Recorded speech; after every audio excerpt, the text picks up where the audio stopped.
होय तो प्ले का मैं क्यों देखबे न करे ना। जय श्री कृष्णा, राधे राधे। तो दिखाएंगे। मैं अनीसा यादव आप सभी का स्वागत करती हूँ, अभिनंदन करती हूँ अपने चैनल अनीसा अवधी गीत में। आज मैं अपने बहन के साथ में बेटा विवाह गीत गा रही हूँ। आप लोग को कैसा लगेगा आप लोग ज़रूर बताइएगा।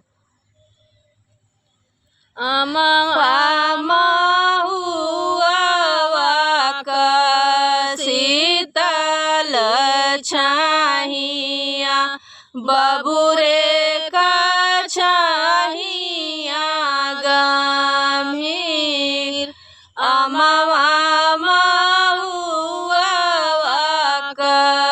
शीतल छाहिया बबुरे का छाहिया गंभीर ओही तरे सुताई दुलाए कवना राम आई गरनिया कनीद ओही तरे सुताई हो दुलाए कवना राम आई करनिया कनीद बैठी जगावई हो बाबा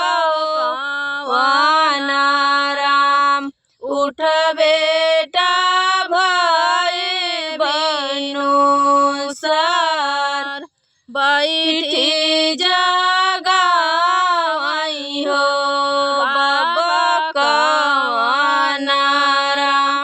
उठ बेटा भय भीनु सर असियाही को बेटा तोरी ससुररिया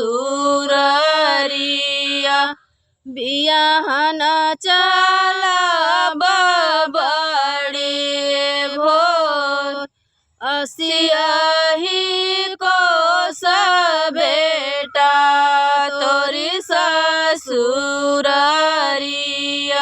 बियाहन चला बड़े भोर बेरिया की बेरा तो के बर जाऊं हो बाबा हमारे बाराते जीनी जा बसियाही को बाबा मोरी ससुररिया मरी जा भूखिया पिया असियाही को बाबा मोरी ससुररिया मरी जा भूखिया पिया सहिले बाई भूखिया हो सहिले पियसिया सहिले बाई जेठा का घाम सहिले बाई भूखिया हो सहिले पियसिया सहिले बाई जेठा का घाम सीताया सभाया हुआ बियही घरे आऊ बाई देखा बाई जाना काजी का द्वार सीताया सभाया हुआ बियही घर लिया बाई देखा बाई जाना काजी का द्वार सीताया सपातो हिया बियही घर लिया बाई देखा बाई जाना काजी का द्वार।